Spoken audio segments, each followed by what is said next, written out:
जानिए हर सच की कहानी दिनेश ठक्कर की जुबान आपके अपने नेशनल न्यूज इंडिया पर। संत आसाराम जी बापू के खिलाफ और नारायण साईं जी के खिलाफ झूठी गवाही देने वाला मुख्य गवाह हुआ गिरफ्तार। पानीपत में आसाराम बापू केस के मुख्य गवाह महेंद्र चावला को 70 लाख की ठगी और ब्लैकमेलिंग के आरोप में पुलिस ने गिरफ्तार किया है। पानीपत कोर्ट के अंदर उसको पेश किया गया और अभी वो 3 दिवसीय पुलिस रिमांड के अंदर है। किया है गिरफ्तार कर आज उन्हें कोर्ट में पेश किया गया, जहां पर उनका रिमांड मांगा गया।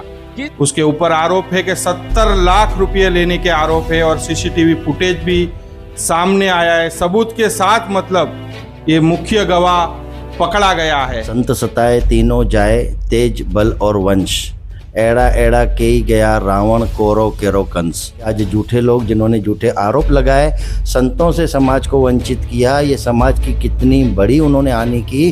कबीर जी की वाणी की तरफ हम जाते हैं तो कबीर जी ने भी बोला है, कबीरा निंदक ना मिलो पापी मिलो हजार, एक निंदक के माथे पर लाख पापिन को भार। झूठे गवाह देने वाले खुद ही फंस रहे हैं, खुद ही अपने जाल में फंसते जा रहे हैं, क्योंकि संतों का तो समाज का भला भला और भला करना ही होता है और वो करते आए हैं और करते रहेंगे। तो इस पूरी खबर को लेकर आप लोगों की क्या राय है? आप लोग भी वीडियो के कमेंट बॉक्स में जाकर आप लोग भी अपनी राय अवश्य रखिएगा कि संत आसाराम जी बापू के केस में मुख्य गवाह और नारायण साईं जी के सूरत केस में मुख्य गवाह आज सलाखों के पीछे है। पानीपत कोर्ट ने उसको 3 दिन की पुलिस रिमांड में भेज दिया है।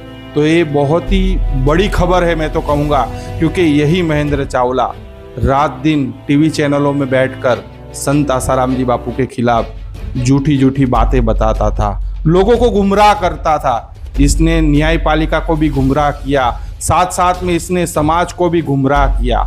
तो आज खुद सलाखों के पीछे, आज खुद उसका ही परिणाम है। मतलब कि झूठी गवाही दी उसने, समाज को गुमराह किया। आज बापू के भक्तों की बद्दुआ हाई लगी। मतलब और संत सताए तीनों जाए तेज बल और वंश, जैसे महेश भाई ने बताया, आज उसी का ही परिणाम रहा कि आज खुद वो अपने ही चक्रव्यूह में, जो जाल में जो मकड़ी जाल रखती है ना, वही मकड़ी उसी जाल के अंदर फंस गई। मतलब आज खुद वो सलाखों के पीछे है। मैं तो जोधपुर हाईकोर्ट से भी ये निवेदन करना चाहूँगा, क्योंकि अभी संत आसाराम जी बापू की अपील पर जो सुनवाई हो रही थी, जो निचली अदालत का जो फैसला आया था, उसके खिलाफ जोधपुर हाईकोर्ट में जो अपील चल रही थी, उस की सुनवाई पूरी हो चुकी है। तो मैं जोधपुर हाईकोर्ट से भी निवेदन करूंगा कि कम से कम आप इस खबर की और भी ध्यान रखिएगा कि ये वही महेंद्र चावला है जो जोधपुर केस के अंदर मुख्य गवाह है और किस तरह की गतिविधियां करते हुए वो पकड़ा गया है। तो जोधपुर हाईकोर्ट से भी निवेदन करूंगा, फैसला आपने सुरक्षित रखा है, वो संत आसाराम जी बापू के पक्ष में आए और संत आसाराम जी बापू निर्दोष बरी हो। साथ साथ में गुजरात हाईकोर्ट से भी यही निवेदन करूंगा कि जो नारायण साईं जी की जमानत याचिका पर जो सुनवाई हो चुकी है और बहुत जल्द उसके ऊपर फैसला आना है, तो गुजरात हाईकोर्ट भी इस खबर के ऊपर ध्यान दे कि यही महेंद्र चावला नारायण साईं जी के सूरत केस में मुख्य गवाह रहा है। तो मुख्य गवाह क्या गतिविधि करते हुए पकड़ा गया। गुजरात हाईकोर्ट भी नारायण साईं जी को जमानत प्रदान करे, यही उम्मीद और अपेक्षा रखते हैं। राम जी आए थे, कृष्ण जी आए थे, उस युग की बातें हैं कि संत सताए तीनों जाए तेज बल और वंश, एड़ा एड़ा के ही गया रावण कौरव केरो कंस। आज 13 साल से ऊपर हो गया, लेकिन बापू जी ने तो आज भी, जब भी बापू से पूछा गया है तो बापू ने हमेशा अपने श्रीमुख से बोला है, सबका मंगल सबका भला। संस्था ने कि बापू ने कभी किसी का बुरा न चाहा है, न सोचा है, न किया है, न बोला है, लेकिन फिर भी प्रकृति तो अपना काम करके रहती है और उसका प्रत्यक्ष प्रमाण है कि आज झूठे लोग जिन्होंने झूठे आरोप लगाए, संतों से समाज को वंचित किया, ये समाज की कितनी बड़ी उन्होंने हानि की। 6 करोड़ साधक जो जुड़े थे, उनका व्यसन छूट गया था। आज 13 साल से उनको संतों से वंचित किया गया, सत्संग से वंचित किया गया। इससे बड़ा पाप तो शायद ही कोई हो सकता है।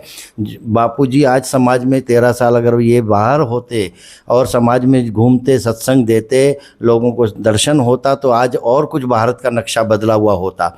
लेकिन दुर्भाग्य है कि ऐसे निंदक, ऐसे संत द्रोही लोग जिनको बढ़ा चढ़ा के भी दिखाया जाता है, सपोर्ट करने वाले सपोर्ट करते हैं, उन्होंने सपोर्ट किया और इन्होंने ऐसी किया। लेकिन दूध का दूध पानी का पानी, मैंने पहले भी कहा है फिर कहता हूँ, सत्य परेशान हो सकता है लेकिन पराजित कभी नहीं हो सकता है।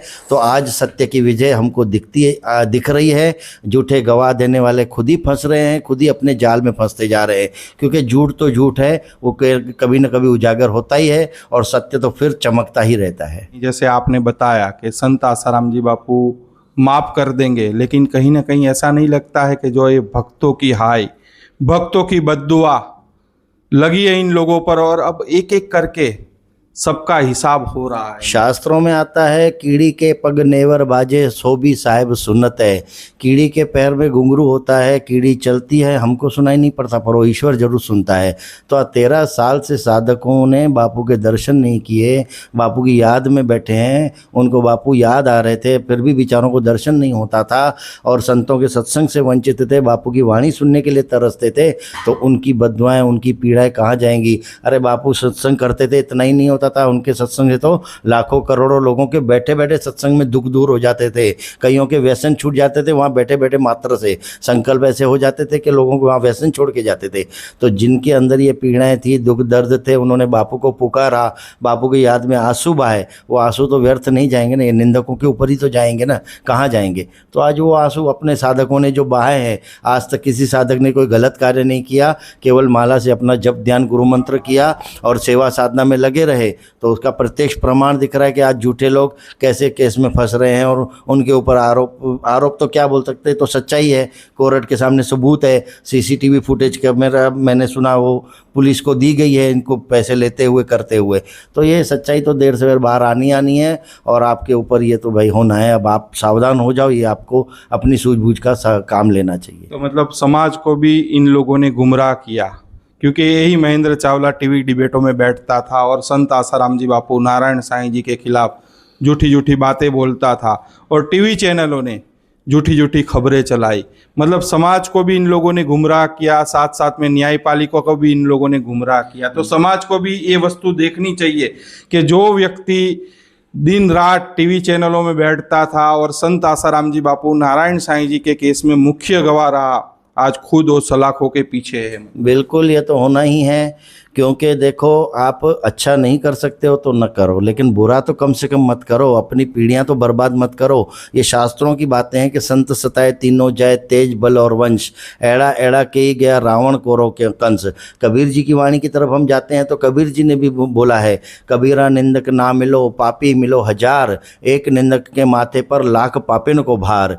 तो आप कबीर जी की वाणी का तो अनुकरण करो। संतों ने जो शास्त्र बनाए हैं उन्होंने अनुभव अपने उसमें लिखे हैं, उसके अनुभव हैं संतों के, उन अनुभव का तो आदर करो। तो आप इन बातों से सावधान होकर भी अपने को बचा सकते हो। लेकिन नहीं, आपने निंदा करना पसंद किया तो प्रकृति आपके लिए फिर सजा भी मुकर्रर कर रही है। जानिए हर सच की कहानी दिनेश ठक्कर की जुबान, आपके अपने नेशनल न्यूज इंडिया पर।